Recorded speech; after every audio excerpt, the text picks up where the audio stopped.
بسم اللہ الرحمن الرحیم۔ السلام علیکم۔ باب نمبر 24 فقہ نمبر 1 پولیس رولز طریقہ تحریر ابتدائی اطلاع۔ باب نمبر 24 فقہ نمبر 1 ایس ایچ او زیر دفعات نمبر 154 155 ضابطہ فوجداری ہر جرم قابل دست اندازی اور ناقابل دست اندازی کا تحریری اندراج کرے۔ نمبر 2 قابل دست اندازی جرم کی اطلاع دفعہ نمبر 154 ضابطہ فوجداری کے مطابق قلم بند کی جائے۔ نمبر 3 اطلاع کا خلاصہ تھانہ کے رجسٹر نمبر 2 روزنامچہ میں درج کیا جائے۔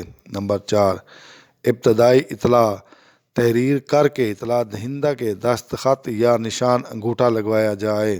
نمبر 5 ابتدائی اطلاع کی کاپی اطلاع دہندہ کو وصول کرائی جائے۔ نمبر 6 دفعہ نمبر 157 ضابطہ فوجداری کی کارروائی کی رپورٹ ایس پی کے ذریعے مجسٹریٹ کو بھجوائی جائے۔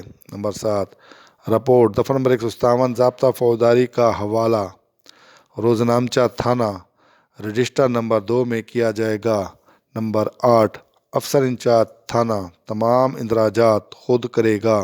نمبر 9 اگر ایس ایچ او کے لیے اندراج کرنا ممکن نہ ہو تو اس کی زیر ہدایت محرر تھانہ اندراج کرے گا۔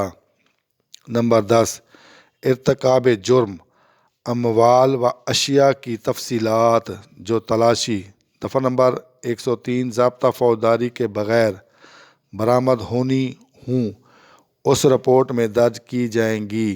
نمبر 11 دوران تلاشی برآمد شدہ اشیاء مفصل فہرستیں متعلقہ مقدمے کی پہلی ضمنی میں ضرور درج کی جائیں گی۔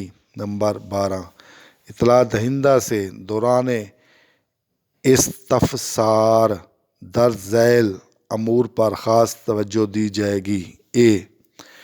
کس ذریعے سے اطلاع ملی اور کس طرح مجرمان اور گواہان کے نام معلوم ہوئے۔ آیا اطلاع دہندہ نے جرم کا ارتکاب بچشم خود دیکھا۔ نمبر 13 دفعہ نمبر 154 ضابطہ فوجداری کسی قابل دست اندازی جرم کے ارتکاب کی اطلاع کے متعلق افسر متمم تھانہ کو زبانی دی گئی ہو تو وہ اسے خود تحریر کرے گا یا اس کے زیر ہدایت تحریر کی جائے گی۔ اطلاع دہندہ کو پڑھ کر سنائی جائے گی۔ ہر ایسی اطلاع جو تحریری دی گئی ہو یا تحریر کی گئی ہو اطلاع دہندہ دستخط کرے گا اور اس کا خلاصہ روزنامچہ میں درج کیا جائے گا۔